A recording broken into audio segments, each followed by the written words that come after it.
The following show contains adult content. It's not our intent to offend anyone, but we want to inform you that if you are a child under the age of 18 or get offended easily, this next show may not be for you.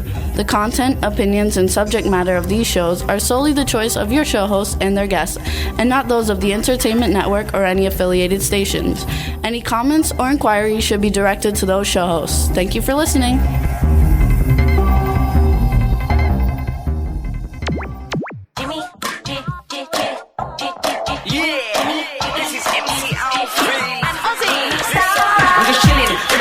Sitting down and designing, why every man never thinking, what are we gonna be wearing?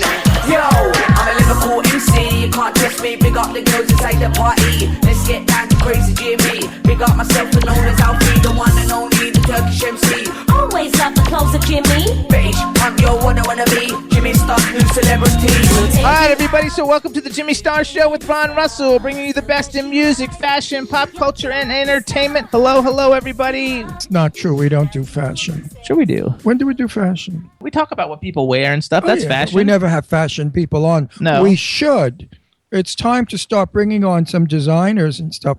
People out there are interested in fashion. Anyway, before we get started, let me introduce everybody, starting out with our cool, outrageous man about town co-host, Mr. Ron Russell. I know speak the English. No speak of the English. And then we got the man behind the boards, Mr. Chad Murphy. Well, it's nice to see you two again on ITV. You're looking like twins today. Well, yeah. Where we wore the shirts that we wore 3 weeks ago that you couldn't see and that we promised everyone that we would wear again. Good idea. Aren't they cute? Don't we look like the Bobsey twins? They're kicking. We look like little cookies. I don't little know about cookie that. boys. Looking sharp, though. You gotta love it. I stink so. I want to give a shout out. Sorry, you guys, I'm not in the chat room. It's not working for me at the moment, but I'm working on it. So come on in. It's nice in and the warm. meantime, hello everybody in the chat room. Hello, welcome. I don't know who's there, but whoever's there, thanks so much for tuning in, and we'll give you a call out, shout out in a minute. And we got a great show today. We got the fabulously talented Tina Sloan coming on for the second half of the show. She's a fantastic actress, writer. And you a name beauty, it, she's done it. and she is a beauty, Yes, beauty. sirree. She shows the world that 50 plus doesn't have to be decrepit, disgusting, and old and ugly. She Right, you can be shows the classic world and elegant. that 50 plus can be just as sexy and beautiful as 50 minus. There you go. You gotta love it. I'm 50 plus. You got to see me when I put on a push-up bra. Whoa! How many plus? Oh, you know how many. I'm tired of telling people my age. It's such a bore. A friend of mine, Ed, the monster guy, the guy that does all the horror films, he's like the star of all of them. Ed, Jesus, Ed, what's Ed your- Young. Ed Young wrote, Ron, I had no idea you were 76 years old. I thought you were 15 years younger. And I wrote back, only? What kind of compliment is that? Just 15 years younger? That's not a great compliment. Sure it is. Not really. Maybe in where you're coming from, but not from where I'm coming. That's okay. Anyway, my Facebook page cleaned up. I blocked a lot of people who were constantly coming on with negative remarks about most everything, especially Donald Trump. Enough already. I'm sick of it. I don't want to hear his name anymore. Or her name. I don't want to hear either of their names anymore. That's all they do is come on Facebook with these horrible things. Anyway, I got rid of one lady because I posted something on my Facebook page which was not endorsing Trump. Anybody. It was a picture of a little black boy in a crowd, I guess where Trump was going to be. And he had a card with his sister. He couldn't be more than 7 years old. And his sister was about 4. It's got a cardboard sign, and it says the full word, F-U, the full word, C-K, Trump. And on the bottom, it said something about what you teach. Trump is not the problem. Oh, yeah, Trump is not the problem. The way you raise your children The way you raise your children is. And I agreed with that. What kind of a stupid parent would give their 6 or 7 year old child that sort of a sign and be photographed and be sent all over the world? I agree. Terrible. So this idiotic asinine woman, Janet. Don't say names. Janet, I can say the first name. Okay. Wrote back, F you, Ron. So I thought, wow, no one's ever told me that on my page or on my show. any shows I've been on. And I was kind of upset because I never meant it to be mean. And I certainly wasn't supporting Trump. What I was doing was bringing out a point. Be careful. Children hear everything and they repeat everything. So if you want your child to grow up to be a gentleman and a lady, don't give it a sign that says F you Trump and put it in a crowd of people.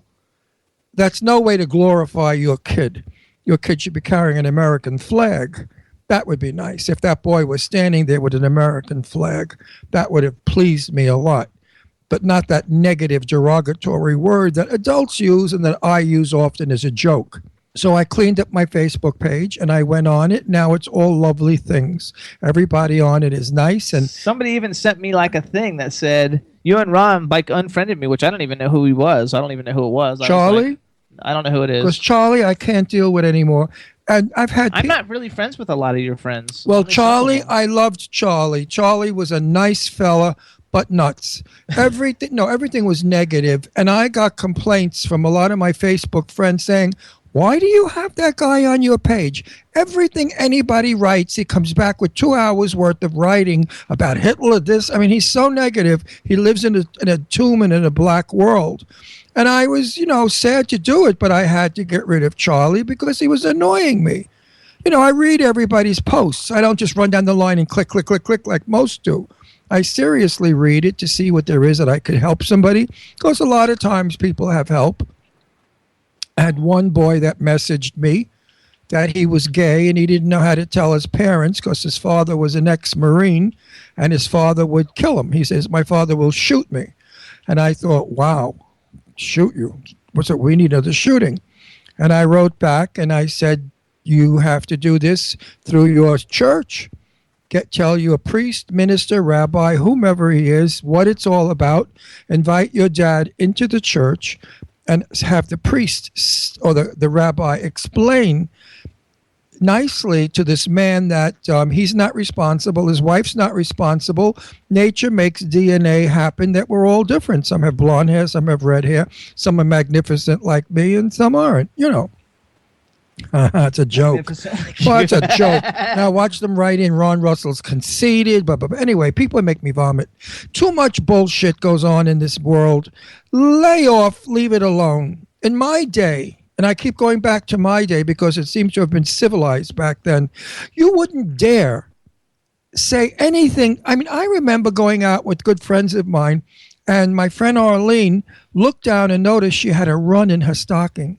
And she would not continue to go to the party because she was humiliated that she had a run in her stocking. Those days are long over. We had to drive all over New York to drugstores for her to run in to buy a pair of hose so she could change in the car. That's how crazy we were back then, let alone call a woman a slut. I mean, and not be arrested like that jerk on my Facebook page called that lovely woman. What's her name? Trump's wife. Oh, Melania.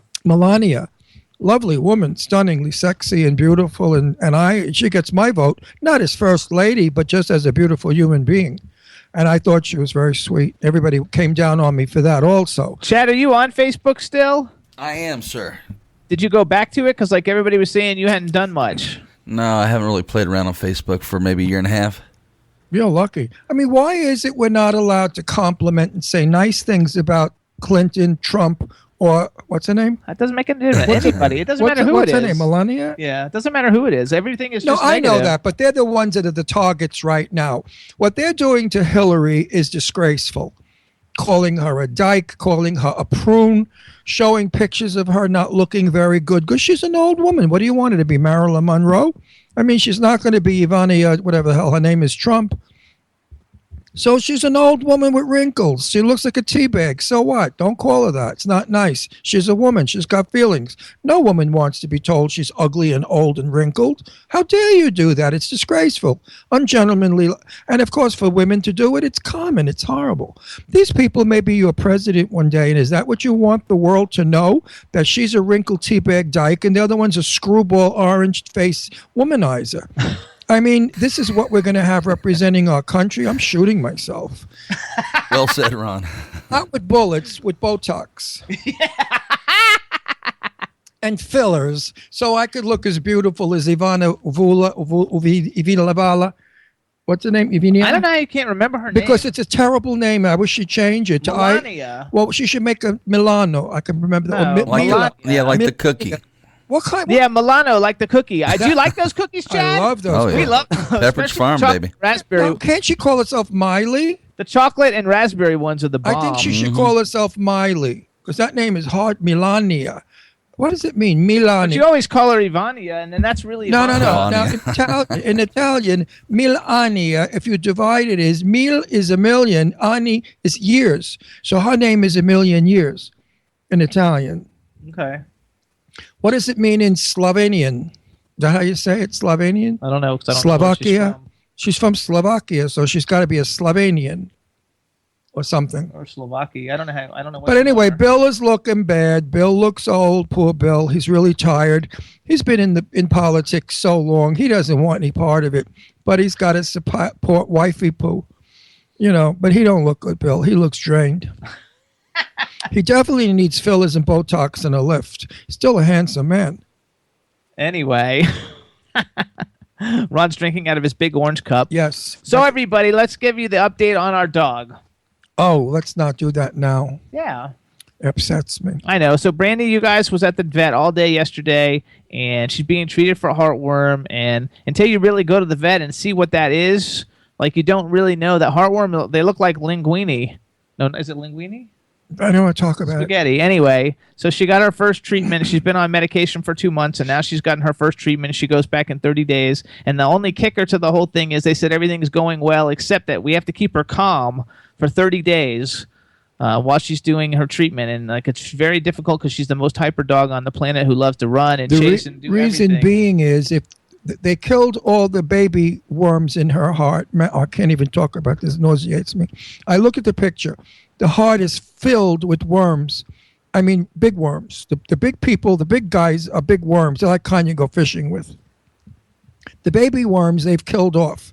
Now they gave her IV. They went directly into the heart with all the poison medicine to kill the big guys. The big guys will die, but if she runs around, the big guys can break off and travel through her blood system and give her like an aneurysm or a stroke, and she can die. So I heard that, and I lost it. That because I can't even talk about it. Oh, she's only with me fine. 4 months. I am so in love with this girl. You have no idea. My dog, I love her more than most dogs I've had in my life. Something about Brandy Star, she's just And captivating. Shazam. But Brandy's the sick one. Shazam, I love. Shazam is established. He's in the family. He's in, but she's new to the family, and so it's so hard to keep her quiet. I keep feeding her cookies to shut up. We're trying to get her to sit still, but you know how hard it is to get a dog to sit still when it But doesn't she's want right to sit at my still. side now, and she'll be on my feet. She doesn't leave me be. She's with me all the time, all over. I go up the stairs, she goes up the stairs. So now I carry her up the stairs. Little bitch loves it too. Yeah, well, they told her that the less she walks up and down the stairs, the better. Well, she weighs like 40 pounds, and so walking up and down the stairs 10 times a day. She's 35 pounds. No, she's more than that. She'll be very upset if you say she's 40 pounds because she thinks she's 35. I know, but she's like, She's a girl, and she girls. was 35 pounds when we got her when she Well, hadn't she's been eating regularly. she's a girl, and all girls lie about their weight. They all take 5 to 10 pounds off, right, girls? So she's 35 pounds. Don't spread rumors. So, Chad, what's going on? What's the weather like in Florida? It's hot as heck here in Pennsylvania. Yeah, we're probably pretty much in the same boat. It's hanging around the 90s, but, a little humidity. It feels like it gets a little bit hotter, but it's all right. Can't complain. I love I know, love it's it, too hot. love it, love it. And occasionally we'll get that little late afternoon rain that rolls across the state. Yeah, So we got- summer's in full effect here. We had a storm the other night, but I love this weather. I mean, it really and truly. Jimmy keeps the house like Sub-Zero. I walk around in 2 fur coats and a hat and glove and a scarf, I like it on 70. Me too. and it's See, freezing. Chad likes it too on 70. It's Chill, freezing. baby. This is a brand new house. It's built well, and it holds the cold very well. So you don't need to freeze the friggin' house out. What I do is I go on the patio, naked, almost, and I get warm because I'm freezing. And my nipples, they get hard from the cold. So I go out in the patio, my nipples get soft again. Then I know I can go back in the house. Then I put on, fur coats, 2 fur coats, one over the other, fur hat, gloves, scarf, boots. It's like the Arctic. Well, and my nose is freezing. My tip of my nose is ice cold. Borderline frostbite. Gotcha. No, I went and got a sock, and I put the sock on my nose. And that's how I walk around. Not really. I'm only kidding. Somebody out there might believe It's not that cold. It's freezing in this house. You know what? The vents from our bathroom blow towards the bed, and the vents in the bedroom blow over the bed. And about 3 o'clock in the morning, I don't feel my legs from the knees down because that's where the cold wind goes. So if I have to get up to go, you know what? I fall because I don't feel my legs. You got to wear your Uggs to bed. No, I'm going to wear long support hose. Black. Some long johns. There you go. Seams. That'll make Jimmy crazy. He'd love that. Long johns. No way. No. First of all, they're saying that we're not going to have a fall this year and that it's going to go straight from hot summer into winter. Well, hopefully we'll be in Palm Springs where there's no climate by then, so we won't know about it. Yeah, that if would be we could nice. sell this house, we got rid of the other agent because for the birds. And around the corner is another gal who said the same thing. She had the same agent, and she's selling her place. And she said, for the birds. They didn't do a damn thing. They just list it and hope somebody else sells it so they get their 3% out of the 6%. It's a game. So we're meeting with someone else. We're meeting with Remax on Friday because Remax is a very good company. It's a big company. And Remax seems to be where all the real people are. The other agency was for the phony people. We're going to find out. Real people, like you and I kind of people, not people that think their ass don't smell and they come here and they, this. I mean, one woman drove me crazy. And in the winter, when the leaves are off the woods, what do you see? I wanted to say my wang, but I couldn't. She said, what do you see beyond the trees? I said, the sky. We're on the top of a mountain, you ninny. Can I put a fence up? You got to ask permission from the town, lady. No, not from the town. From the wait from the town. What else did she ask me? She wanted to know. She wanted to know if she could put a birdhouse. Oh yeah, she wanted to know if she could hang birdhouses from the trees. I said, I don't give a shit if you hang your bloomers from the trees, lady. Just buy the friggin' house so I can get out of here. I mean, really? Do you believe these people? Then the price. They go, $320,000. A lot of money. I said, yeah, you're right. Put this house in California, it's $1.6 million. That's a lot of money. Put it in Philadelphia proper, it's 110. That's a lot of money. $1.10 million. Put it in Bucks County with the cows and the farms, it's 320,000, lady. There you go. But I guess for the hick town that we live in, it's a lot of moolah. It's it's a big house. It's a 3-level townhouse, all gorgeous. You got to see it. What is she? I mean, I'm serious. I wish I had this in California for this price. Very, very good real estate out here in Bucks County, where we live in New Hope. It's the end of the earth, and that's why they called it New Hope, because they're hoping they can get out of it. So what's up, chat room? I'm still trying to get in. For some reason, I had a glitch, and now the computer is just not opening up the page. But I just restarted it, so maybe we'll get in there. So in the meantime, I know for a fact that Goddess is in there because I saw her, and Irish Ginger's in there, and anybody else in the chat room. As soon as we get in, we'll let you know. We want to thank everybody for tuning in. Also, I don't know if Sharon Leah's in there or not, but on August 26th, the Sharon Leah Band is going to be playing at the Hard Rock Cafe in Philadelphia.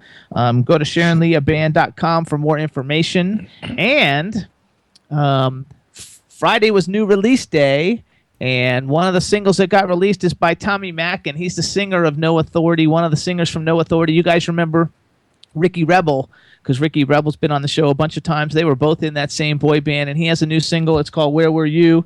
And we're going to take a little music break real quick, and we're going to play it. Chad, you got that ready? Wait, and I knew Goddess was in the chat room because I could smell her perfume from here. Chad, you know what her perfume is? No. It's called Between My Legs. Oh, wow. That's the name of the perfume. There really is a perfume called Between My Legs. That should sell. You gotta I guess. love it. So, Chad, you got that single ready? Oh, yeah. All right, everybody. Here's Tommy Mac. Where were you? Yo, Mick Tight, Tommy Mac, Helios. It's all good when we're popping bottles. It's all good when we're hanging with models. It's all good when I'm buying the bar out, doing shows and I'm rocking the crowd. Feels good to check the time on a Rolex. Look down and see the ice on your neck. Pull up to a nice house in the Hummer, throwing parties every night in the summer. What happens when the clock strikes 12? The party's over. The new single didn't sell. Where were you when I needed you the most? Friendly boys to pick me up when I was down, but I didn't hear a sound. You were there for the celebration toast, but when times got bad I looked around. You were nowhere to be found. So where were you?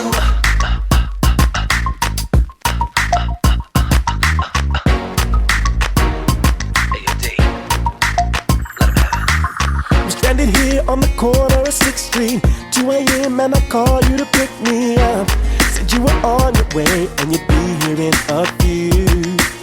An hour later, these peeps approached me, took my money and all of my jewelry, knocked me down and I thought to myself, where are my friends now? I thought I could count on you, but now I know you had me fooled.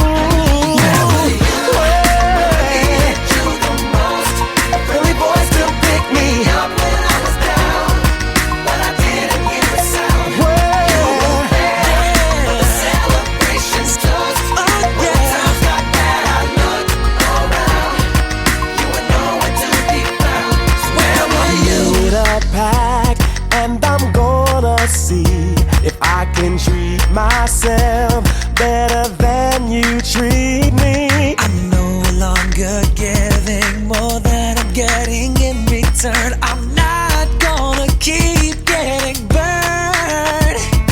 Where were you when I needed you the most?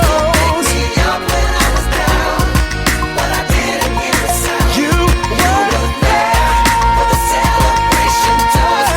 When the times got bad, I looked around. You were nowhere to be found. Where were you when I needed you the most? Friendly boys to pick me up when I was down, but I didn't hear a sound. You were there for the celebration toast. When the times got bad, I looked around. You were nowhere to be found. So where were you? You guys, it's available right now. iTunes, all the digital download sites. Check it out. It's a lot of fun. Ron and I were talking. Our phones were going off, and I'm still trying to get in. But Has anybody out there seen Absolutely Fabulous, the television series movie that's out? It's not playing anywhere where we live, and we can't figure out why it didn't get a general. yeah, we have to go. We're gonna go see it. release. We have to go drive 30 miles to go King find a of Pru- theater to that's King carrying of it. Prussia. I mean, that's ridiculous. Why aren't they releasing it in Bucks County? I mean, is it that dirty or XX rated? What is the rating on it? I don't know much about I'm sure it. it's rated R. But I want to see it because I loved the television show. It was hilariously funny. I wonder if people even know what it is. I think young people won't know what it Absolutely is. Fabulous. Chad, do you know what Absolutely Fabulous is? No, I don't. You don't. It was an English comedy series about 20 or 30 years ago, maybe sooner. 20 years ago. 20 years ago, with this gorgeous model blonde and this crazy brunette. The brunette's forever doing drugs and smoking, and the blonde is an alcoholic who smokes also, and they're girlfriends. And they get in trouble like you can't believe, the things that they do together and the things they say to each other. The brunette has a daughter who's crazy. I mean, the mother, it's hilariously funny. It's that wonderful It's English British comedy, yeah. the English dry humor that I love, a little bit of edgy sarcasm. The blonde is absolutely gorgeous, and she wears her hair 6 feet high, teased up in this big beehive.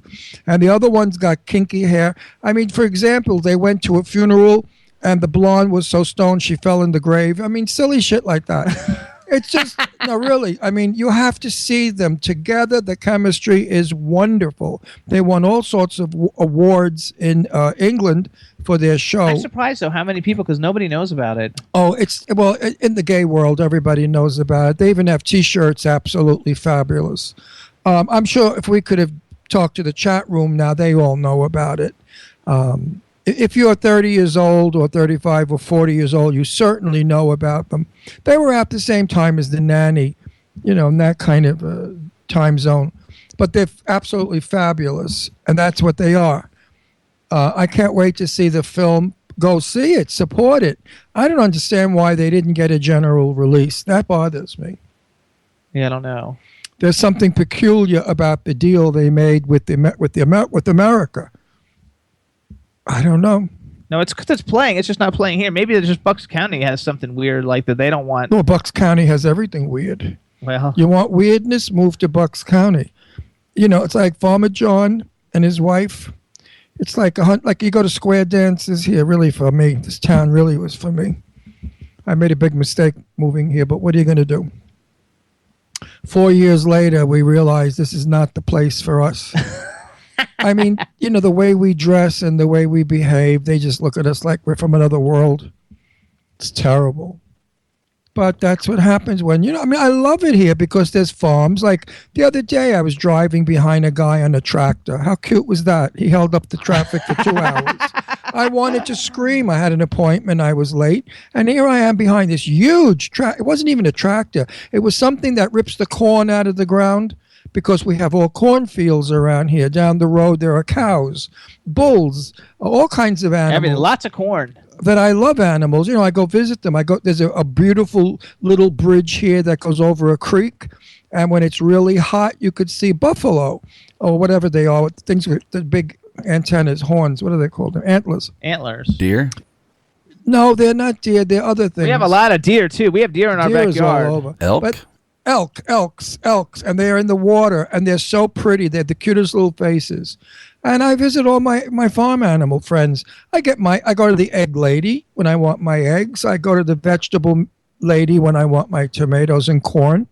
And I love it. And they're all nice people, but they have an idea of sense of fashion. And sometimes my outfits, are very Vogue or very GQ or very faggy. Or very And when I walk in, the farmers are in boots and dungarees that are baggy with hats and plaid shirts, and they look at me and they go, "My, oh my, the city boy is here again." That's funny. And that's kind of awkward. But then when we go to the mall, it's okay. Everybody's 400 pounds, men and women, so we look like we probably have AIDS or tuberculosis or we're starving to death because Jimmy and I are thin. And, like that day that I was walking way ahead of Jimmy, and Jimmy passed the store where these gay guys worked, and they said, "Oh, your boyfriend just went that way." Now, had they know I was Jimmy's boyfriend because of the way we dress, nobody dresses like us. Even in New Hope, where the gay guys are, the gay guys wear boots, tight jeans, and plaid shirts, and they all have short hair and beards. And you can't tell one from another. They all look like Popeye. But anyway, it's fun. It's nice. They're good people. They're nice people, and I like them. Just very dull. Not for Jimmy and I. So But there's just not the great social life here because there's no social life. No, none at all. I'm used we to... have to go to New York. Well, yeah, but Palm Springs is different. All the fruits get together constantly to show off their new china because they have dinner parties with candles and everybody's, bullshitting each other. And it's fun. Then you get some wacky queen that comes in that's a little bombed and it's funny, tells jokes. So I play piano, we sing. We have movie stars for friends and celebrities that sing at the piano and come to our parties. And they're always interesting to talk to. So Palm Springs does offer gay people a very colorful life, a life of fantasy. Whereas Bucks County, the gay guys they don't know they're gay. They really don't. They just think they happen to fall on top of one another in bed. That's not true. Like they slipped on a corn It's cob. just different. They like it's flannel shirts and boots territory. That's Yeah, all. but they don't know that there are many uses for corn cobs. That's terrible. Chad. I couldn't resist. I'm guilty. Why are you calling me on the corn cob issue? That's not calling me on that. There's a lot of jokes. No, Chad. Chad. There's a lot of jokes about the corn cob. Farmer John's daughter and the traveling salesman. He goes to the farmer's house, knocks on the door. He said, "Can I sleep here tonight? My car broke down." He said, "Well, the only place you could sleep is with my daughter. But if you touch her, I'll shoot you." And then the joke, of course, continues, of which I will not say. Use your you can't start. No, I'm not going to. Use your imagination. That's terrible. He finds a corn cob. Okay, anyway. And the next morning, somebody said that was the most delicious corn cob. The butter was divine. That's terrible. Well, you wanted to hear it, I mean, I don't do that dirty crap anymore. I'm a new person. I don't curse either, if you notice. Well, the cursing is fine. No, it's not. CBS CBS gets crazy. You can be dirty without being risque. You could be double entendre. Yeah, there you go. Double entendre is okay. But CBS is so proud of me now. They're going to be sending me the peacock eye to wear as a shirt. Yeah. As a reward. Right, CBS? We love you, CBS. We love you, CBS. Okay, anyway. What does CBS stand for? Corn? No. Corn bisexual? I mean, I don't know. I think it's Central Broadcasting System. Central Broadcasting System. I could be wrong. I like that. Central Broadcasting System. CBS. You're thinking of the Peacock. Peacock is NBC. What do I know? Peacock, corn on the cob, eyeballs. What do I know? I'm lucky. That's it. I'm playing Pokemon. No, what am I? I don't play Pokemon. I'm playing. Everybody's playing Pokemon. No, I'm not. I don't hate it. I love Candy Crush. I play Candy Crush. I think it's called Candy Crush. That's one of them. And I play Soda Crush. And they say it develops your brain when you're older and your memory is better. And it's true. Because now when I meet people and introduce myself, I could remember my name. So I think that Candy Crush is responsible for that.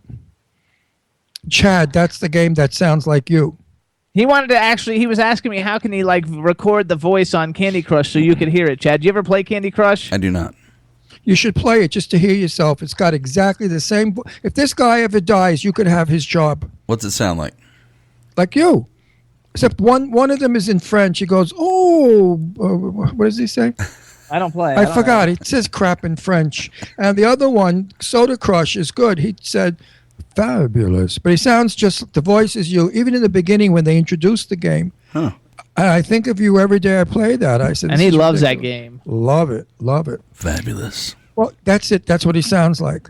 But I'm up to 96 now. He's on level 96. To get to level 96, you got to be pretty smart. And I don't buy extra lives because that's the gimmick. They want you to buy extra lives, so the longer you play, the more you win. I don't buy extra lives because to me that's cheating.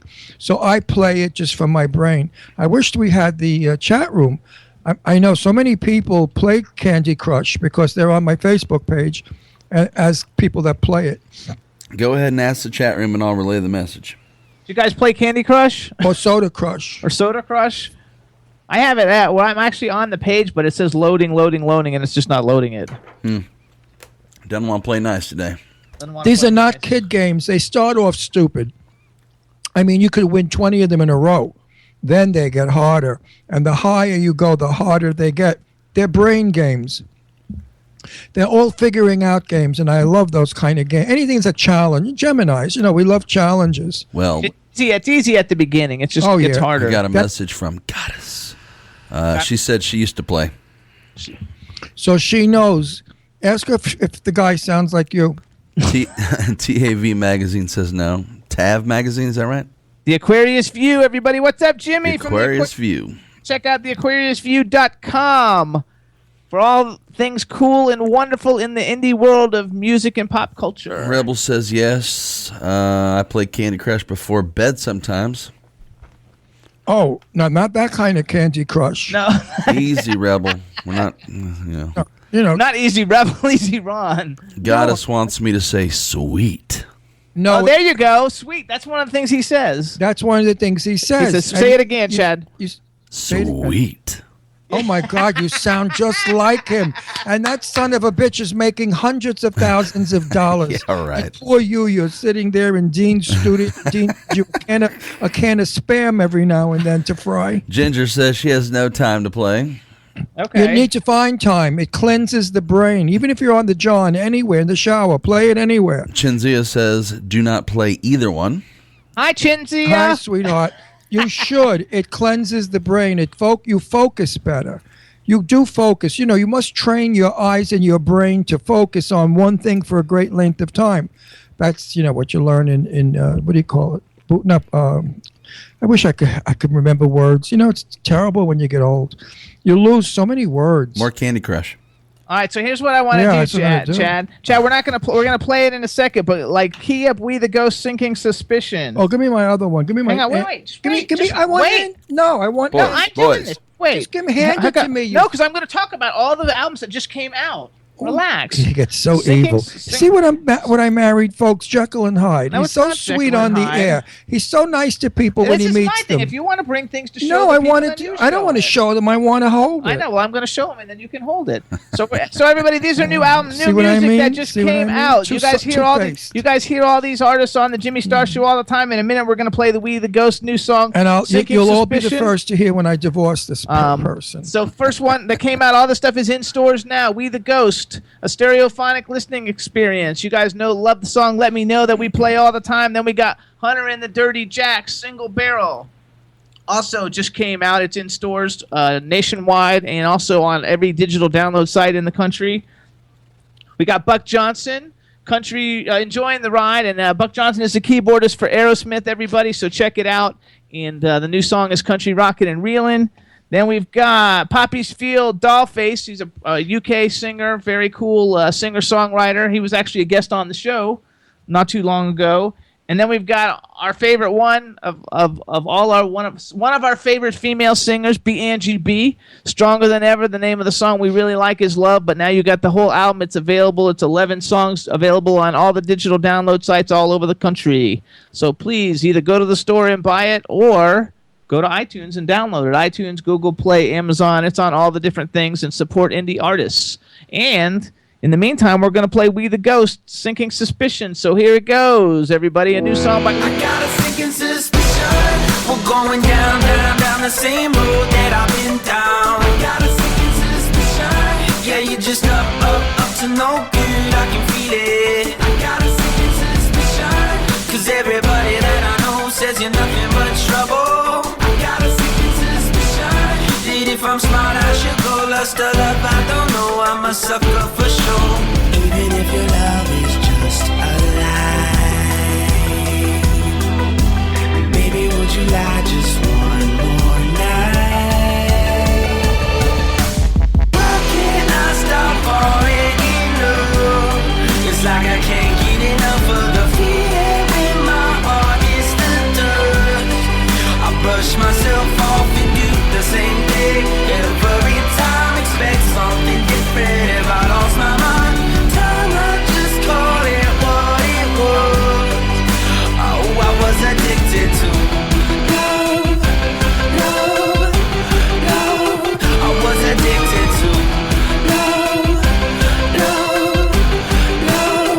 I got a secret suspicion that you'll be gone, gone when I wake up in the daylight. I got a secret suspicion.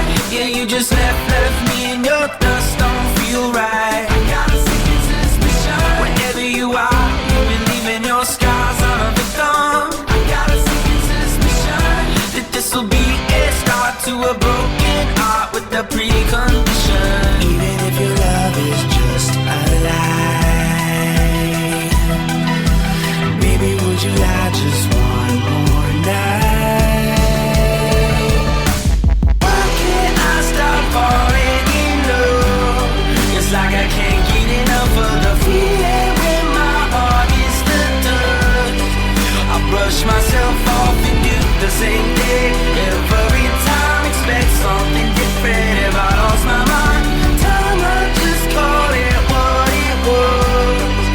Oh, I was addicted to love, love,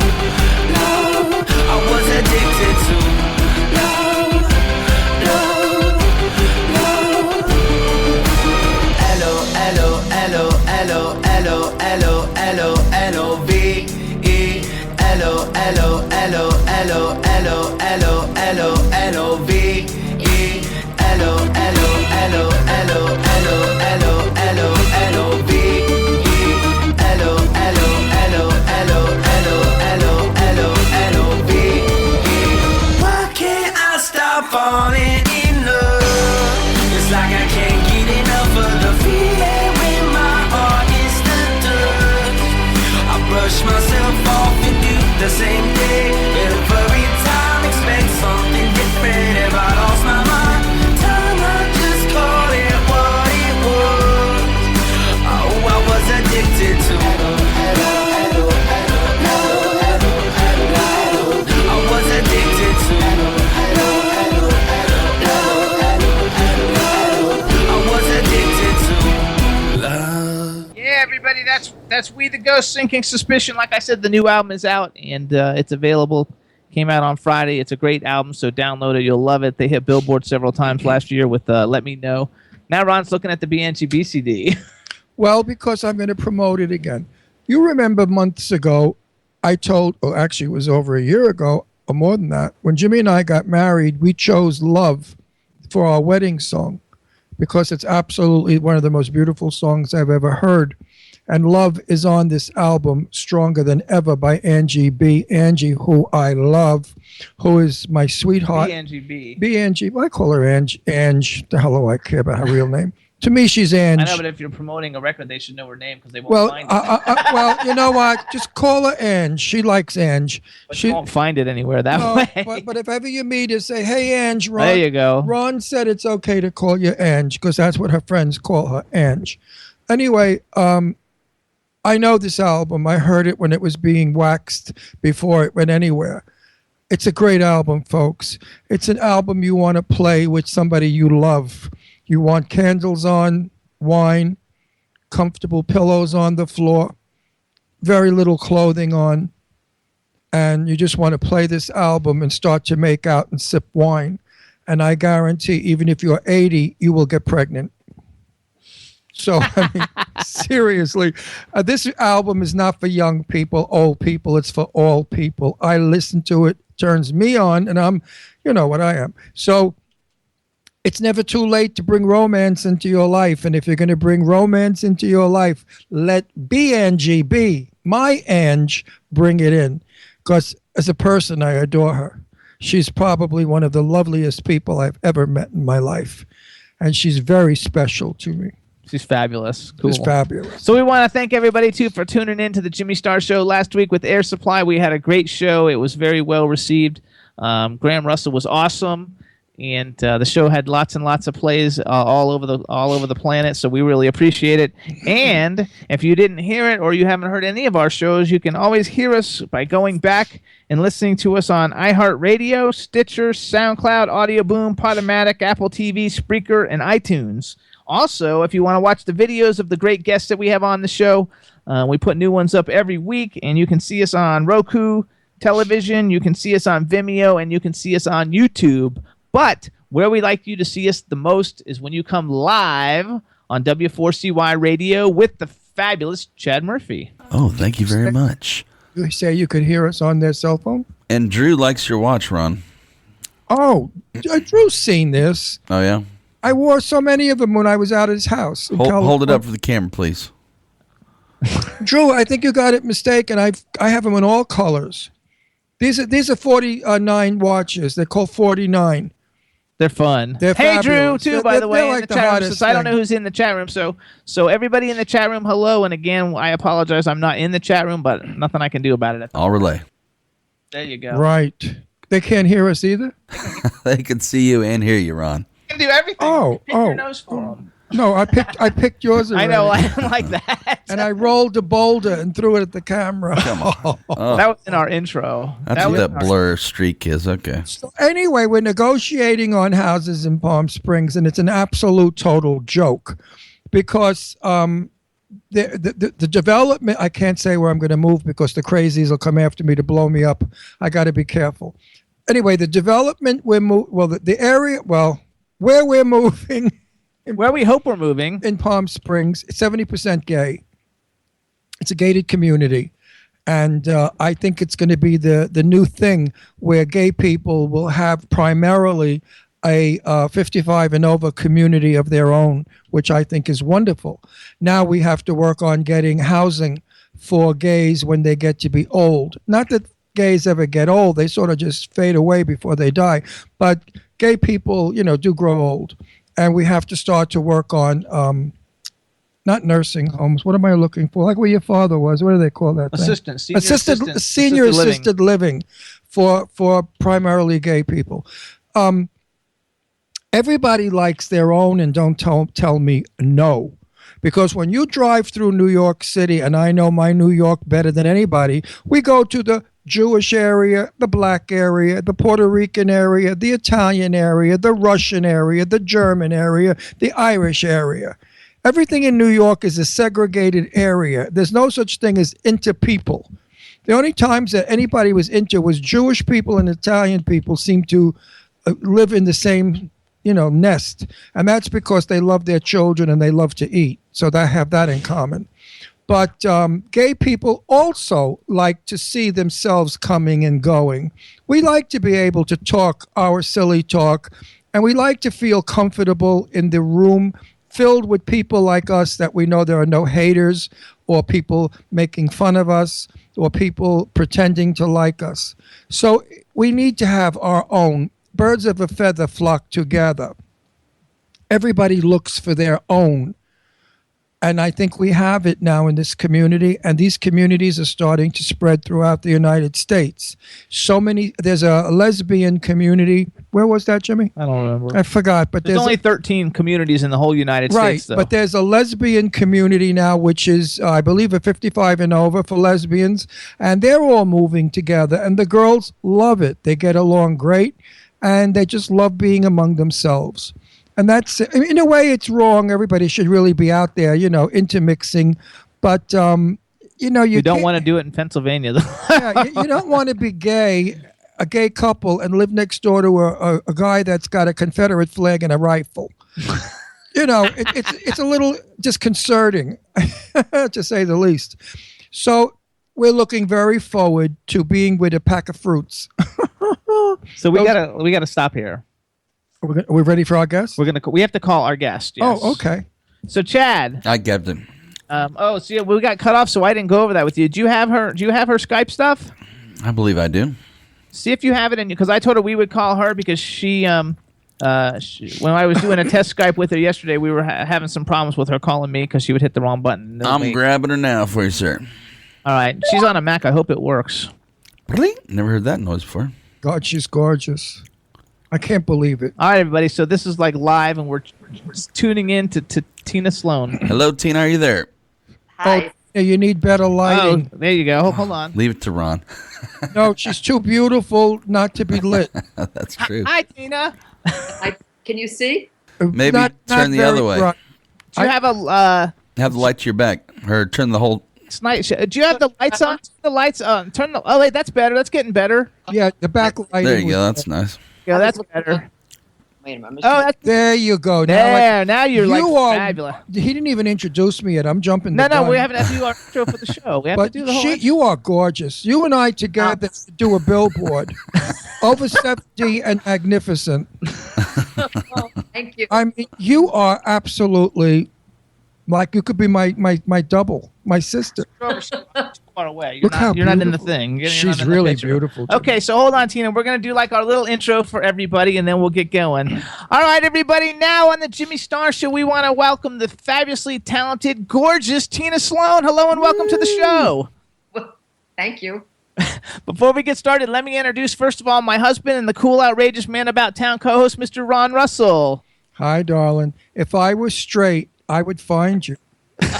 And I would date you, and I would make love to you and probably marry you because you're so beautiful. Thank you so much. You better watch out. Jimmy. Wait, I'm not lying about this because, gay men, we're not looking to get LA, the other. Yeah. We're not looking for sex. We just tell it like it is. When Jimmy showed me your picture and told me your age, I said, oh, my God, I'm 76 years old. When's your birthday? May 28th, 1940. And no one believes that I'm 70. I don't know that everybody wants to know, though. She wants everybody to know No, how I'm not old going to she is. give her age away. I don't care. I tell everybody. I don't care. Okay, good. Okay. How old are you? I'm 73, February 1st, 1943. Is she not She's like gorgeous? the hottest, like, Everybody out there, all you old broads. That's the way you need to look. Wait a minute, that got fat, got sloppy, let your hair grow in, and you got a shitty haircut. Look at this woman. You can look like this if you, and like Take me. care of yourself. For 76, look at me. I brag about myself. You are fabulous. People think I'm 50, 55 years old. Nobody, and my energy level and my whole persona. Uh-huh. And you too. You are really. One of these matching shirts because I'm so cute. Absolutely. We have to get you one. No, we got them and we wore them. I forgot why on a show a couple of weeks ago, but our cameras weren't working somewhere in the world, so people couldn't see it. So we're wearing it again because we everybody can see we us. We promised them that we would wear our matching shirts. Of They're course, fabulous. Thank you. for your show it doesn't make sense, but for the show we did it weeks ago, it did. Hold on, we have to finish. Okay, so now we have the man behind the boards, Mr. Chad Murphy. Tina Sloan, turning gay men straight. I love it. Welcome to the show. Yes, I'm sure she's done many on soap operas. So half of them. I dated a guy that was a soap opera actor. Okay, hang on. Then we've got a chat room full of people, so say hello to everybody in the chat room. Hi, chat room. There you go. And then I want you to do a special shout out because all the Venice people are going to be watching this afterwards if they're not watching now. So just say, hey, everybody. Oh, Venice people. There you go. Hello, because they're all fabulous. Venice people. And they're the ones who were telling me that I have to get you on the show. It'll be the greatest show ever, that you're such a super talent. So I just want to make sure we give them all props because they're terrific. So hello and welcome to the show. We're happy to have you. You know, can I tell you my story about a gay guy that I worked with on a soap who was the handsomest man on earth? And it was in 1970, maybe 68, 69. His name was Joel Crothers. And I didn't know he was gay. Nobody knew anybody was gay in those days. And Even I told him. we're making out madly. And, my heart is pounding because he's so gorgeous. And I just was madly in love with him. I guess it was, I don't know what year. And all of a sudden he whispers in my ear, Tina, you're the first woman who has ever made me hard. Wow. Nice. I didn't know what he meant. You gotta. You didn't know what he meant. Because, sure, you made a lot of men hard, and you figure, what the hell is he bragging about? But I didn't know what he meant. But the first woman, I walked away, and I went, what was that about? And then I dawned on me. Well, I dated Casey Michaels. Casey was a soap opera guy. I was like 16, 17. He was maybe 30, 35. And he was on The Young and the, I think, Restless. I forgot which one he was on. And he was gorgeous, and nobody knew he was gay either. He was very, very closeted about that. But everybody really knew because I guess they just, because, if you're not with women, you don't go out with girls, Or if you're working with them every day. And then, what is he doing running around with a 16-year-old pretty boy? Actually, too, I don't know if you know, if you know Ian Buchanan, he's on, Love him. What is Ian Buchanan on? He was on General Hospital for many years, and he won his Emmy for I think he was on Guiding Light. You have to know who he is. He's gorgeous. He's great. Look him up. Oh, yeah, you know who he is. Anyway, so we were so excited, though, because I invited him on the show, but I didn't know he was out, so I didn't know he would talk about it. And then he started talking about his boyfriend and everything, and then we just became fast friends because it was so cool. But he is probably one of the most handsome, distinguished, older gentlemen on the planet. He's so fabulously good looking. Oh, that's good. Do that. That was good because now we see you perfect. Look at the beautiful green outfit. What's his name? Ian and myself, Buchanan, are good examples of what the human being can do to stay attractive as we grow older. I see so many people my age who I've known since I'm a kid who didn't do it. And I could feel like sometimes they're my father or mother. It's amazing. And my mother was beautiful, by the way. My mother would never allow herself to grow old. My mother died 80 years old, and she was a tomato, as we used to call her. Always a Lamborghini. That was the other word for her. I just think that everybody should look at you, and if they don't get inspired, the hair, the makeup, the smile. I don't care if you've had 100 facelifts. You're full. None. Zero. So you're like me. We have the genes. I think that's it. I remember I was sitting next to Jodie Foster, who I was in awe of, and I was doing a movie with her. And the hairdresser or the makeup artist said, "Oh, you haven't had any facelifts because they can tell, they can see." Scars behind the And ears. Jody got out of the makeup chair and came over and said, "Thank you. We need you, people like you, ahead of us." It's true. Which is fabulous. It's absolutely true. Yeah. Because, we have too many bad examples. Oh, yes. You know that. Okay, hold on, Go though, to the mall. Wait, I want to like tie this into a little pitch. Then Well, we're real going to quick. keep her on till closing. So It's okay. It's okay. She's So on for an hour. This she's- one ain't no. going away. She's not going away. So she just talking about growing older though. She did a memoir. It's called Changing Shoes. It's a book and it's also a play. And the concept is going from sexy high heels to black flats as we change and grow older. And it's a play that you've done across the country for the last 6 years. So tell us a little bit about the book, real quick. Well, it's really funny. I mean, it's sad and funny. It talks about things like our parents getting older and dying, and how we manage that. And but it also talks about being a soap actress, and at the age of 40, I'm almost a grandmother by the time. Then a great grandmother at 50, and a great great grandmother at 60. God bless. How you deal with this? How you make the most of it and not let it bother you. I mean, there were times when it bothered me, but I didn't let it hold me back. Now, it couldn't possibly bother you because you have a mirror. I mean, how dare you say it bothers you? Do you look in that mirror often? But you see, you get the lines, and my line that day is, "Where's Beth, my daughter? Where's Beth? Where's Beth?" And it wasn't about me anymore. It was about them and other people. And that was depressing. Then I got over it. The only other woman who was my best, dearest friend in the world, close friend, was Jane Russell, the movie star. God, was she fabulous. Jane at 80 died 89 years old. Now, she slept in my house a million times. In the morning, got up and with her scuffy shoes and her crazy robes, hair hanging, not a drop of makeup. We'd sit in the breakfast room where the sun came in. Right. And I would look at her and I'd say, "You old bag, you don't have any lines or wrinkles. What do you got in your face?" This is, what my ritual. She said, "The only thing I ever did was I put in threads and they all snapped." So I said, "Janie Pooh, you look fat." She was absolutely gorgeous, just like you, because she had cheekbones. Yeah. Women with high cheekbones hold up very well. That's right. Frying pan faces don't. Everything slides down. Jane had a big nose. She had big chin, big cheekbones, and it held her up. And she was another great beauty. Yeah. Great beauty. I mean, so is Arlene Dahl. I interviewed Arlene. You know who Arlene Dahl is? Of course. Sure you do. I mean, she's still stunning, and she's 80-something. I did Tippi Hedren, another one that's Actually, she did a 83. movie. The Birds, Tippi Hedren. Yeah, Yes. my Tippi. Tipska. Wow. Tipska. That's my honey, One of the Tipska. greatest beauties of all time.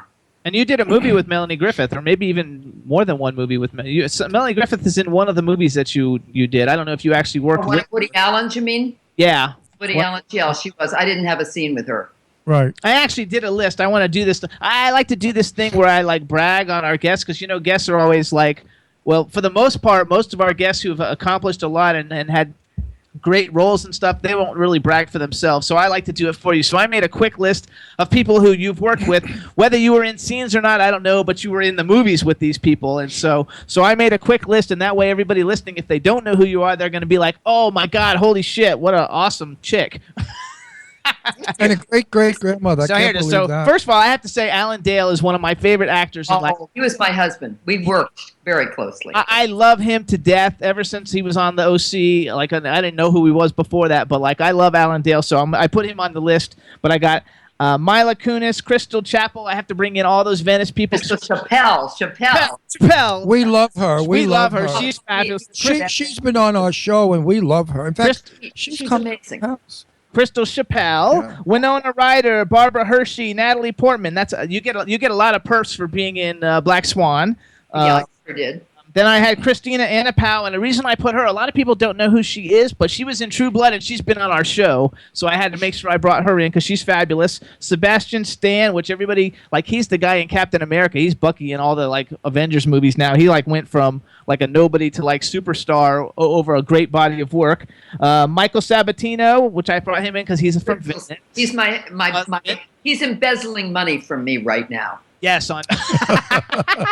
And then we have Dot Marie Jones, who we love to death from Glee, and she was on our show also, so I had to bring her in. She's also in Venice, the series. Jodie Foster, Terrence Howard, which I love Empire. He's fabulous. Al Pacino, Tia Leone, Ryan O'Neal, Kim Basinger, Heather Graham, Marissa Tomei, Ben Affleck, who you played his mother-in-law in Chasing Lanes, Samuel Jackson, Toni Collette, Sidney Pollack, Richard Jenkins, Amanda Peet, William Hurt, Helen Hunt, Dan Aykroyd, Charlize Theron, Melanie Griffith, and Leonardo DiCaprio. Wow. Wow.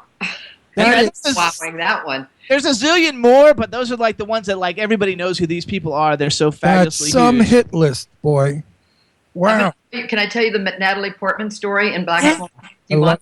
Yes, love her. We love her. So I go to, and we're going to work all night long. And I go and sit between Winona Ryder and Natalie Portman, and they're studying their scripts. And, I just have a few lines, so I'm not a big deal. So I sat down, I said, hi, and they both said hello, and were very polite. And I thought, well, do I pull it out? And I thought, I'm going to. And I said, my son is Rennie McPherson. And Natalie jumps out of her chair because they've been in school together. They've been great friends at Harvard. And all of a sudden, I was part of the group. She watched out for me. It's amazing when you're not doing it for your children. All of a sudden, your children are doing it for you. How awesome is that? Absolutely. My daughter's an actress, and I'm waiting for the day when they say, "Oh, you're Deirdre Sorrego's son, father." When that day happens, because unfortunately, I had a TV show in California in Time Warner for a long time called Set the Record Straight, where I invited all the great legends of Hollywood to come on my TV show and set the record straight. What was said about you that's not true. And of course, my first show was with my buddy Jane Russell. And the question to her was, Jane, what size bra were you in 1940? Because she had a thing about this. She said, 36B. I said, so you're not a 44 double D? She said, no. That's what they write about me. I'm a 44. She said, that's a cow. It's true. And then, everybody came on and they all talked about what was wrong. Now, Arlene Dahl was, and I know Arlene, so I got a good interview out of her. Hers was good because I said, Arlene, is it true when you were married to Lex Barker that he was raping Lana Turner's daughter while married to Lana Turner, Cheryl Crane, when she was 10 years old? Good God. Yes. And it is true because I know Cheryl very well. Cheryl's a good buddy of mine in Palm Springs. And Arlene said, absolutely not. It's a lie. Lex Barker had a package so large, had he ever entered a 10-year-old, he would have killed her. So guess what they used for my commercial? That's the line they used. That clip. They used a clip of that. So everybody thought it was like a hotsy-totsy show, which it really wasn't. But most of the celebrities, unfortunate, because I have all my shows now on YouTube, nobody knows who they are. Because Breaks my heart. I read an article 2 weeks ago on Facebook from Al Pacino and Robert De Niro, and they said nobody knows who we are anymore. Wow. Is that something? The young in Europe, they know everybody forever. They know Anna Magnani. They still know young 20-year-olds know Anna Magnani. In this country, it's so disposable. That's my question to you. How do you feel about being disposable in this country after a lifetime of work? Well, I'm still working, so I'm not letting myself be disposed of. And you're not either, either of you. No, You're still I don't mean it personally. I meant in general. I should have clarified that. Okay. The disposable thing, like not knowing who. We have people that don't know who Barbara Streisand was. I do lectures. Okay. Oh, listen to this. I'm not lying. I do lectures, and I talk to these college kids. I go around and I talk about old films. Because Bob, from TCM, Turner Classic Movies, myself, we all work on keeping film alive. Lauren Bacall, and I say this every week, and I keep saying it, Lauren Bacall said to me, Ron, a film is only old after you've seen it.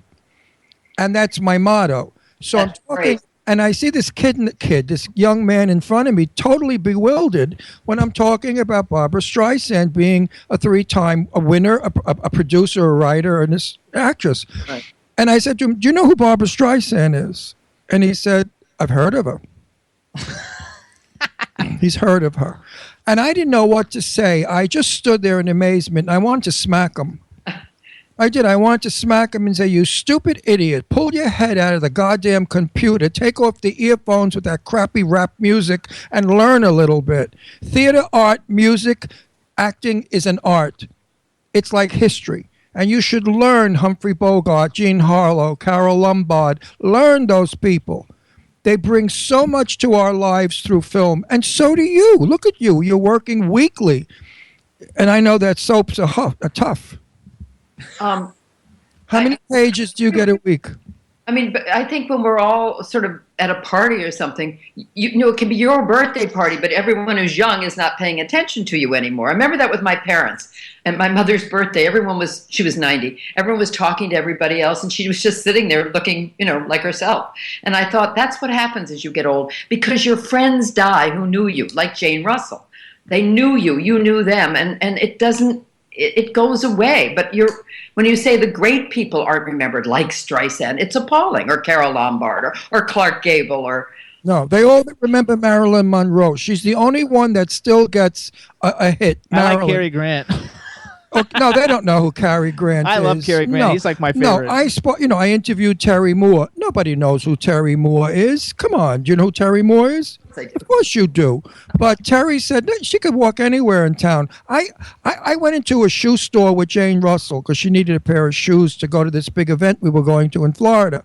And the young girl behind the counter was ringing up the shoes, and I said to the girl, "You have no idea who this woman is, do you?" She said, "No."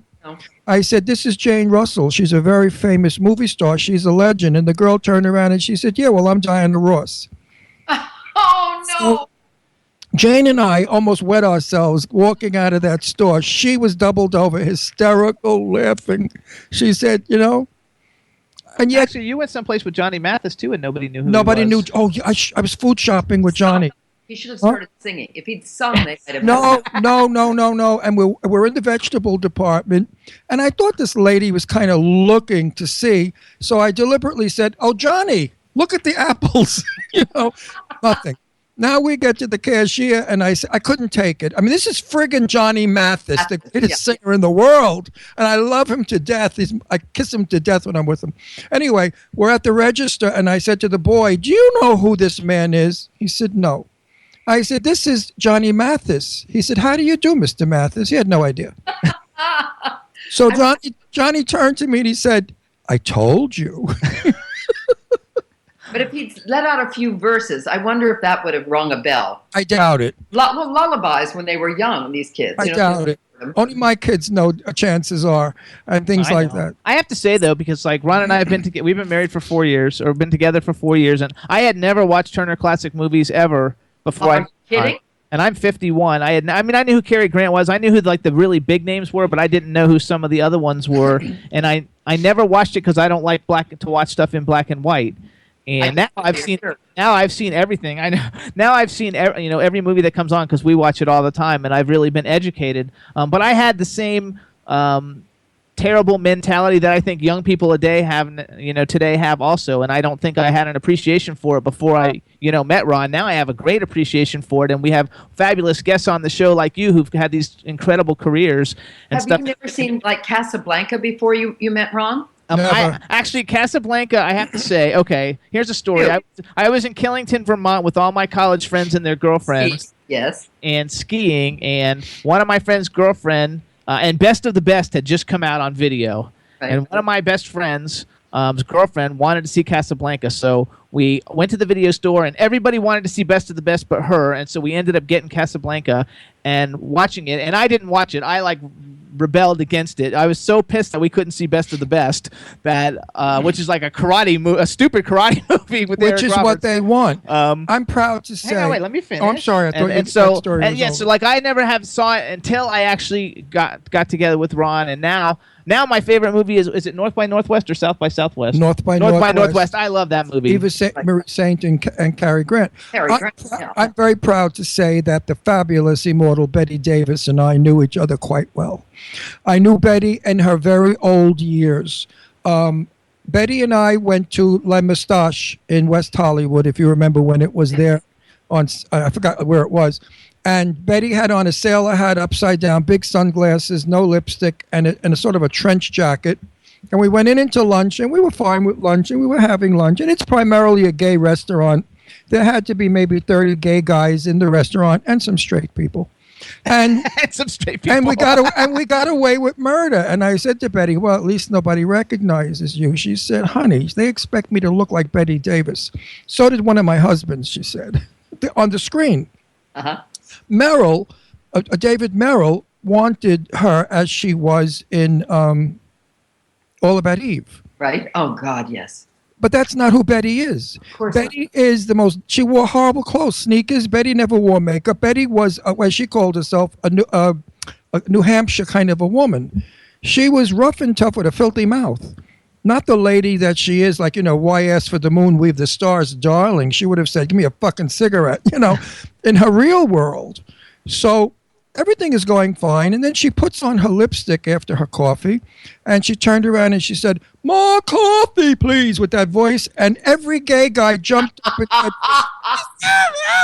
and they were all screaming and running over to her and saying, Miss Davis, I love you, I love you. And she was saying, of course you do, of course you do, of course you do. The straight people sat there. And they didn't know who she was. Can I tell you my Betty Davis story? Absolutely. Sure, I love Betty. A gay friend of mine, John Terry Brown, who's been dead for a long time, was sort of spent time with her when she was very old. And I went to a party and she was there, and I went and I knelt next to her. I said, I'm kneeling before you. And she was just what you said. She just sort of laughed and sort of said, you don't have to kneel here, and was so down to earth. But I could hardly breathe. I was so excited to be kneeling in front of her. Yeah, well, I got her in the Los Angeles Museum, did Wednesday night films, all the old films. Right. And I was in on that. I was part of the staff. And I knew Betty Davis was coming, and I had never met her. It was the first time I was going to meet her. We were running a Now Voyager. And the curator that week said, next week is Betty Davis, but unfortunately, we promised you the outtakes of that film. We couldn't get them. I know how disappointed you are, so allow me to present Miss Betty Davis.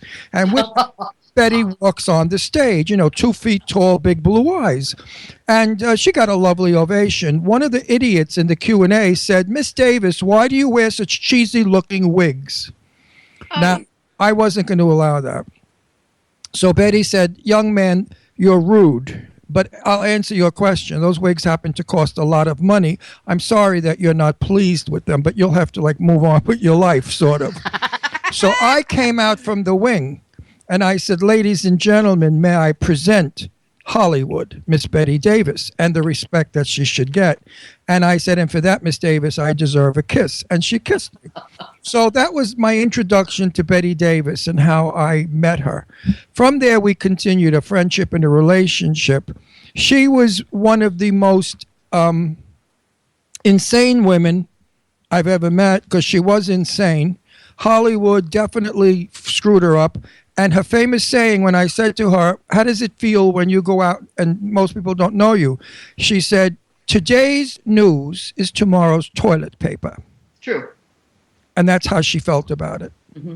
We know that's true. Now I want you to talk. I'm talking. It's not my interview. It's yours. Yeah, we're not an interview show, by the way. We're a conversation. When I talk this way to bring you guys out, to warm you up and get you comfortable. Now I want you to go with it, gorgeous. Hold on. First, I want to go back, though. So beautiful. I want to go back to Changing Shoes because we mentioned that you have the book, but is the book actually available? Can people buy it? Let's do a little promo. In 2009. And it's still selling, but I think the only place to get it now is Amazon. But it's really, it's hilarious. So you guys, the name of the book is Changing Shoes. Go to Amazon and get it. And is the play being done anywhere right now? Or We're supposed to be doing it in Paris right now.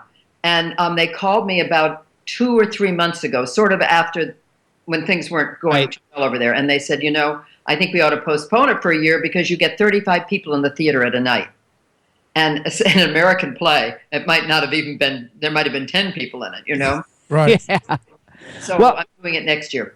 So when you update it, you'll update it on your website, right? You'll let people know? I never update it on my website. I'm very bad about that. Well, you're not bad on Twitter. Do you run your own Twitter? Yeah, I do Twitter, but that's... That's so much fun. Well, you guys, if you want to see her website anyway, because it does have some cool stuff, you can go to tinasloan.com. But if you want to be able to get her attention, you can tweet with her. She's at Tina Sloan on Twitter, SLOAN. She's fabulous. That's how I got her to come on the show. She's super great. She responds. And am I happy she came on? What's your ethnic background? I'm Irish.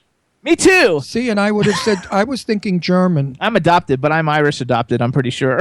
Yeah, I was thinking you German. She has German features. More than Irish features. So I want to go about with all your fans. First of all, some of the highlights. You've done a whole bunch of cool stuff, but I wrote down all the things that I've seen, and so I thought we would actually just do another little plug, you guys. So if you want to see some of the roles, whether they're big or little, first of all, you have to watch season 1 through 4 of Venice the series. The first 2 seasons. 5 right now. That's right.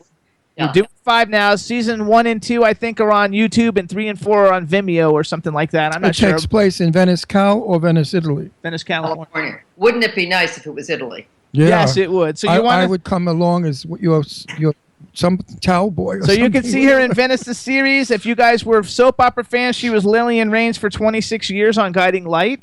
She was also on Another World, because my mom watched Another World. Did she? Back in the day. And Nobel Prize winning cardiologist on that one. there you go. You gotta love it. Yeah, you could be a doctor. I could see with your hair pulled back and glass. No, but Ron, they would say to me, I mean, I had to do an operation. I'd say, could I have the spatula instead of I mean, I just did the worst things, and I just never got it. So they stopped giving me those, those operations. That's for sure. That's something I would say for sure. So you guys, you can also see her in Black Swan with Natalie Portman, The Brave One with Jodie Foster, The Guru, which is a hilarious movie with That Marissa is hysterical, isn't it? It's a hysterical movie. How is Marissa Tomei? She was very nice, but the one who was lovely, who was the other one in that? The beautiful blonde. Heather Graham. Heather Graham was amazingly wonderful. I remember one day I was sitting there looking at her in the mirror. We were both getting our makeup on and talking, and then I looked at myself. And, I was 40 years older than she was, and it was such a stab in the heart. Not vanity, just, wow, what can happen in 40 years, But she was lovely. She is gorgeous. I hate when they segregate a set. In 1959, I made my first movie at 17 years old with Sophia Loren and Tab Hunter. Are you kidding me? No, called That Kind of Woman. And I wasn't allowed to be with Sophia Loren or Tab Hunter, George Saunders, or Barbara Nichols. They had them, their own little area, but I didn't give a shit. And I'm Italian, and I speak Italian, and she didn't speak English well, and she was 26, and I was, 19? And I kept sneaking over and sitting in George Sanders' chair next to her talking Italian. And they kept coming over and saying, sailor, as I was an extra, get over there. And I'd sneak back. So finally, Sophia got disgusted, and she said to them in her broken English, "Let him stay here. He's very charming, and I love him. He speaks nicely." Because I was talking to her in Italian. Yes. Anyway, we struck up some kind of a 3-day friendship in the shoot, and every time we shot in Central Park and Grand Central, and every time there was a shoot that I could sneak in, I snuck in to her. Finally, I said to, and Tab Hunter now is my friend. I've interviewed him, and I know him socially, and I love him. He's one of the nicest people. But on that shoot, I did not like him. Because at lunch I went to sit next to him because I was in love with him, and and he said to me, "For Christ's sake, can I eat in peace?" And I politely said "F you" to him and got up and walked. Did you really say F you? Yes, I did, and I'm glad that he didn't report me because they would have thrown me right off the set. We talked about this in later years, and he said I wouldn't do that. He said I'm not mean like that. He said I realized that I was frustrated. He didn't even, and then he said to me, I chased a 19-year-old guy away because it's gay. So anyway, I lost the point of the story. I'm loving it anyway. Yeah. Anyway, it was a great. They segregate the They set. segregate the set.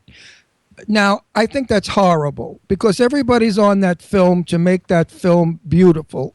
Even the littlest one line is important in the movie. Don't you agree with that? Oh, yeah. Now, Yeah. they don't segregate you on a set.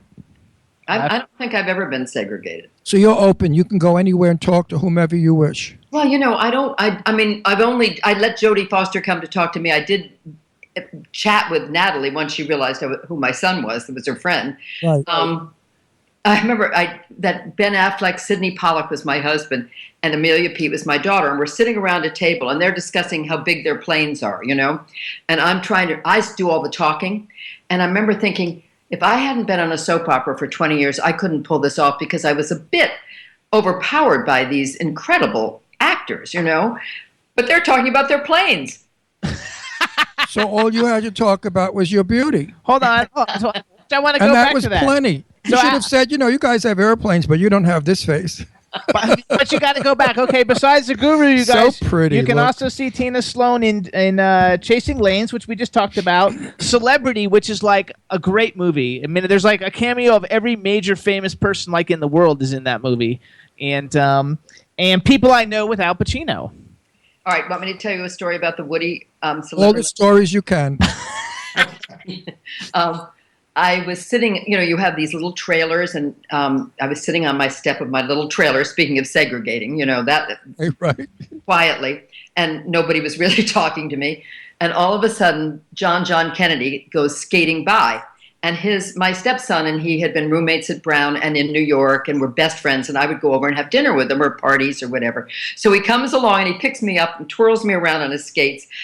After that, everybody wanted to talk to me. Absolutely everybody. It was amazing what it did for my career. I mean, I had all kinds of new friends. It's sad, but that's what it's all about. Sure it is. I mean, there's no question about it. I told him that. He said it was his skating. He was going to the dentist, he said. And he said, as he was skating away, he said, come on over tonight. And everybody's looking at this, 30 years older than he was woman and going, huh? Well, I've gone to many, many, many Hollywood parties, in big homes with big stars. And I was always treated more or less like the help. Nobody knew who I was. Maybe they figured out whatever. I went to Shelley Winter's 85th birthday party, and I took Jane Russell. Right. My God, what a difference. We walked in, the paparazzi went crazy taking pictures of Jane Russell. Who are you? And who are you with and who she's with, yeah. Wait a minute, listen, I'm Ron Russell. Oh, Jane and her husband are here. We have the same last names, That's Russell. fabulous. So we were all over. Everybody came over. Every star in the world was there. By the way, that Shelley worked with all the big names, and they all came rushing over. And suddenly, I was such an important person. So yeah, it's true. Okay, hold on. So let's go to. Okay, you also have a web series besides Venice, which I want to talk about Venice a little bit in a second. But you also have another one, Beacon Hill, and I know Crystal Chappelle is in that also. Yeah, she's behind everything. I know, she's like a genius. We are crazy about we're crazy about you. Where do you live? You know, when the show was ending, I just moved out of my whole life. I've lived in New York City, and I moved about 3 weeks ago to Chevy Chase, Maryland, where my son and my 2-year-old granddaughter are. What can I say? So we can't go to lunch. Okay. No, but I live in Florida. What's that? I live in Florida. Oh, you live in Florida. Well, we're moving back to Palm Springs in a couple of months. That's pretty nice. Yeah, I lived there before. We're in the biz, and you should be in the flow. Hang on. Go back. Okay, so two things. Number one, so just give us a little something about Beacon Hill, because I don't really know anything about it. Like, is that something that is it streaming? Where do we see it, or do you know anything about that? I don't know if it's. I would think if you went to YouTube, you could find it. We did the whole a whole 1 year series. Okay. I mean, 1 year of it, and it's. I played Louise Sorrell's partner, and we owned a little coffee shop. It was kind of fun. She was a sort of crazy, and it was fun. And it was written by 2 women, and Crystal helped them get it going. But I don't know what happened. It stopped. It didn't do the next year. I think they're hoping to get it on again. Okay, so then right now you're rehearsing for a play. Tell us a little bit about that. It's called Breathing Under Dirt, and it takes place in the eastern shore of Maryland. And I'm Southern in the 1950s, and I'm really bitter. I'm very bitter. Good role, bitchy. Bitchy's good. Wonderful role. Bitchy's good. Bitchy, Ron, you're right. That's what Tippi Hedren said to me. Oh boy, Bitchy is good. So much more fun. So where is that going to be playing? Like, is it on the eastern shore of Maryland? Means Easton, Annapolis, down in that area. At the it's called the Lower if anyone wants tickets, lowershorepact.org. And it's 4 guiding light people. Grant Alexander, who was Philip Spaulding, the handsomest person on earth. Michael O'Leary, who wrote it, who played Rick Bauer, me, and Cynthia Watros, who was in Lost with Jim Dale. Yes. She's got the starring role. She plays my daughter. It's a mother-daughter play, and it's really interesting. Sounds good. I hope you bring it to California. Well, they're talking about it already. You know, Palm Springs has got wonderful theater now. It's starting to happen. I'm in the middle of bringing something into Palm Springs that was off Broadway. It's called Happy 50ish, which was a great, great musical. And we're going to bring it in. It's about turning 50. Yeah, Perry Winkler and I, the producer, we're bringing Lee Winkler's ex-wife. We're bringing it into Palm Springs. It's actually though. It's really cool. Like it was off Broadway and fabulous. It's about turning 50. What happens like when you're a man and you turn 50 and hilarious. And it's just hilarious, funny. About how like you get up 60 times a night to go to the bathroom and all these like. But things. everything about it, hilarious. it's truth. It's absolute truth. But the way they do it, it's just brilliant. It's his 50th birthday party, and he's having a party in the backyard. And he and his friend are discussing it. And there's only 2-character play. But it holds your attention. It's great. It got good reviews. Is it 1 act? Yeah. No, 2 acts. No, 2 acts. 2 acts. Yeah, 2 acts. 2 acts. It was really good. But really good. We enjoyed it a lot. All right, so let's move to... Okay, first of all, I want to ask... I wanted to ask her the usual standard boring question that I hate, but I'm going to ask it because I'm nosy. I hate these, I hate these interview questions that just stink. But at what age and what was your break? How'd you get in? I was old. I was probably 24, and I hadn't done anything. And I was married to a writer. He died very young, and he wrote a play called The Labor Party about pregnant women, and I had a little role in it. And Eileen Ford, you know who she is, a lot of people don't, but she called me the next day and said, would you like to come over and do commercials for us? And I said, sure. And that was the beginning. I love the way you did that. Well, because back then commercials paid like $15 or something. Oh, no. I made a fortune in commercials. What commercials were you in? There wasn't any. There were none that I wasn't in. I mean, I did Clairol, Maybelline, Colgate. Okay, there you go. I also did Windex and eyeliners and eyelashes. I did mommy things, Pampers. They're really stovetop stuffing, Willows. Yeah, you did the majors, so you were national and you got good bucks. I did. And you're gorgeous now, so you must have been ultra magnificent then. Because Clairol, I knew Ina Boltok very well, who was the Clairol model, and she was breathtaking. And you had to be beautiful to be involved with Clairol.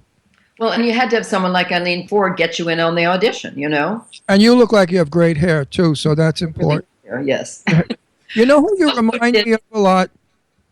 Not in looks, but in something about you, Lauren Bacall. There's something about you that's so Lauren Bacall, I can't get my hand on it. But they used our apartment in New York, where I lived on Park Avenue, for a commercial for her. She came to our apartment because the Dakota was too dark for her, and so they brought her to our apartment, which was all mirrors, of course, and bright light. And she insisted on having champagne in the icebox. I mean, there were a whole bunch of things she insisted on having. I don't remember what it was for. I didn't get to stay while she did it, but they used our apartment. I thought it was hilarious. She was very interesting. I sat on her lap at a luncheon because there wasn't a chair for me. And she just had a ball with it. Betty she was either way. Either she could kill you or be nice to you. You never knew. She was a time bomb. Prima donna, absolutely.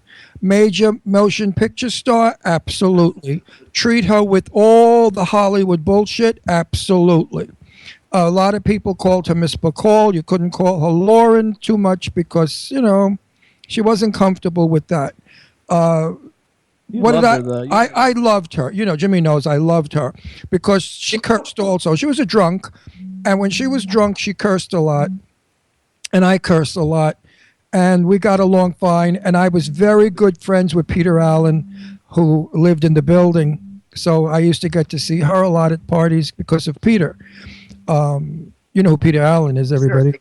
Well, I mean, the audience is not going to know Peter Allen, but you guys should. He's fabulous. Peter was wonderful. Drugs and AIDS were Terrible. Anyway, terrible. Hang on, I want to move forward because we've only got a couple of Can I minutes. just tell you what Lauren Bacall's book was? She Yes. said, I wanted it all. I went for it all, and my God, I almost got it all. There you Right. go. Absolutely. So, okay, so here's a But question. she was a Brooklyn down to earth broad. Yeah.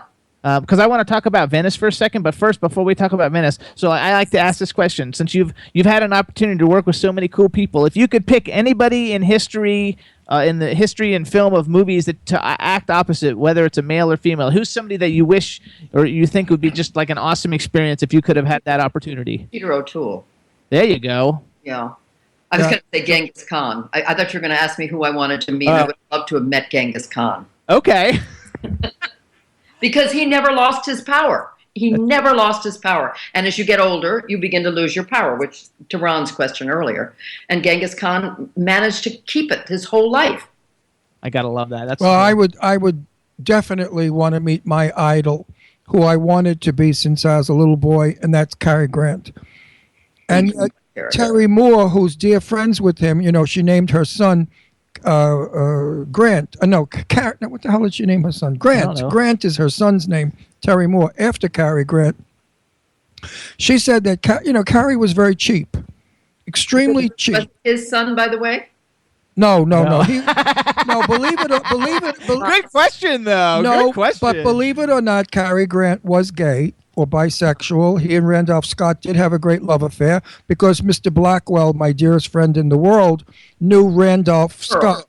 Uh-huh. The designer guy. Blackwell was my buddy. I mean, we like best friends forever. So he told me everything.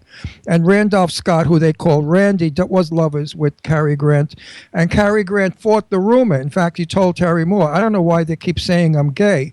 And I said to Terry, well, maybe it's because of all the pictures of him in the pool with Randolph Scott and the nudes in the shower.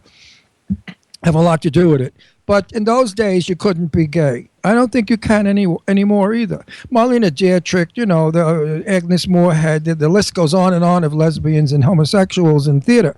And I wanted to bring it out, not to out them and not to discredit them, but to show the world that the people that you loved and admired for so many years were not necessarily your image. They were our image.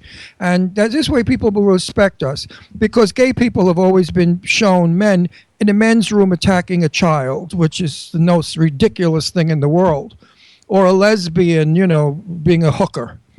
No, we're decent people just like anybody else. So I wanted the image. But you can see when you watch Venice the series.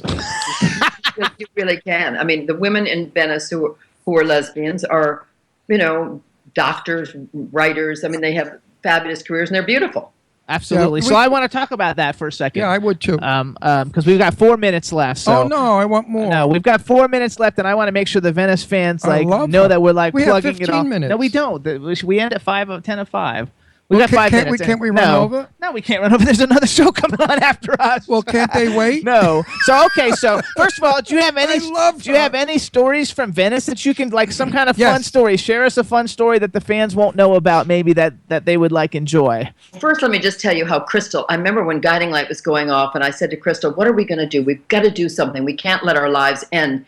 And a few weeks later, she's walking down the hall at Guiding Light, and she looked at me. She said, "Do you want to come be on the show I'm going to start?" And I said, "Sure." I mean, she just did what she planned to do. I mean, I sort of felt like a mother to her, I mean, I really do, age-wise, and I feel I'm so proud of what she did. She really just didn't stop, and it's made this incredible show that won 2 Emmys.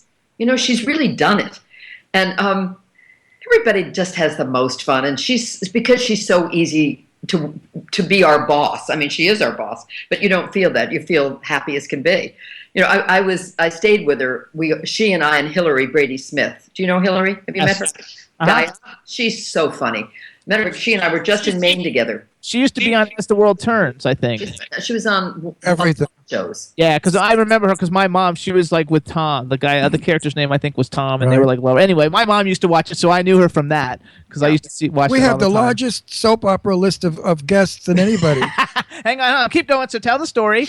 Well, we were all just there for dinner, this whole weekend, and Crystal she knows how to get stuff out of people. She knows how to, but she does it so calmly. I mean, she's just she just amazes me. I don't know where that's not a good. That's okay. It's good for the fans just to know that she's so wonderful. Because like I have to say, all of you guys, everybody involved with Venice the series, they're all like super generous with the fans that tweet with them, and they really. I mean, it's really nice to see famous people. Fans. I mean, they come and work there. So you get Lynn. Damn it, Lynn is her thing on Twitter. She drove me around. Mary drove me. They were. And it's so much fun. You really have an hour or two because you're in LA traffic, driving to and from. So you get to know the fans that way too, the ones that come and help work for Crystal. Everybody works for Crystal. It's just Question. Anne Miriam shows her breasts at our age. She's a contemporary of ours, okay? Yeah. She's got fabulous breasts, and she's proud of them. So she doesn't think anything in a movie like the Roman Stone. 1 minute. The Roman Stone. Would you, if necessary for a part, show your breasts at our ages? Probably not, but it's my Catholic upbringing, I mean, I had 18 years of Catholic school. But if it's really important, like the Roman Stone. It was something that was so wonderful that it would. I mean, I sure did it when I had the first breast cancer storyline, and I'm just going back, and it got people to. I mean, I went online and had a breast removal, and I mean on the show, had mammogram, and I didn't think twice about it because I was helping people, with breast cancer. I mean, it really made a difference, and I did do that. You're right, I did it. What do you think of Miriam doing it in the Adventures, the Romans, the Piazza of Mrs. Roman Stone? What the hell is the title? I'm getting too confused. The movie. I don't know. She did it on television years back. Oh, I don't know. Maybe 7 years ago. Vivian Lee played it. Oh, geez, Roman Stone, something. Well, I have to get back. We're going to have you back another time, and then we will actually be able to continue this conversation. Oh no, we got to go. You're coming back. You're too good of a guest, and I love you. You're coming back. You're my buddy. I love you. You're so everybody, listen up. If you're in Maryland, go see her play. What's the website again for the play? LowerShorePAC.org. It's Lower Shore and then PAC, all one word, .org. I'll never remember it. I know. Follow Tina Sloan on Twitter, you guys. It's at Tina Sloan. Make sure to watch all the great movies she's been in, and especially watch the first 4 seasons of Venice the series because the 5th season's going to be coming soon. And I am hilarious in that first season. I know. and you are delicious and interesting and beautiful. You're so gorgeous. And I'm so proud of you. I'm floating out of this interview, I'll tell you that. No, listen, I don't blow smoke up anybody's ass. They'll tell you that. I'm very direct. I am so proud of you that you are a contemporary of mine and you look so wonderful. That I'd be so proud. Well, I would be so proud to enter a room of 1,000 people with you. Am I getting that T-shirt? I want one. We'll get you one. I'll get you one. Thank you. We'll get you one, and I'm going to send you some audiobook stuff. But in the meantime, everybody, follow Tina Sloan. We want to thank you so much for coming on the show. We'll definitely be in touch, and we'll tweet every day. So anytime you need anything, let us know. Thank you so much, Tina. Have a great weekend. Bye, doll. Stay as wonderful as you are forever. Bye. Bye. All right, everybody. Thanks so much for tuning in. She's fantastic. I love her. She's fabulous, and she's beautiful, and she's charming, and she's... Okay. And next week, you guys, we got 2-time Emmy winner Katie McLean coming on, along with Chaz Robinson. It's going to be a great show, everybody. Thank you so much for tuning in. Take care, folks. Bye, everybody. Yo, I'm a Liverpool MC. You can't test me. Big up the girls inside the party. Let's get down to crazy Jimmy. Big up myself and known as Alfie, the one and only, the Turkish MC. Always love the clothes of Jimmy. Bitch, I'm your one I wanna be. Jimmy Star, new celebrity. We'll take you out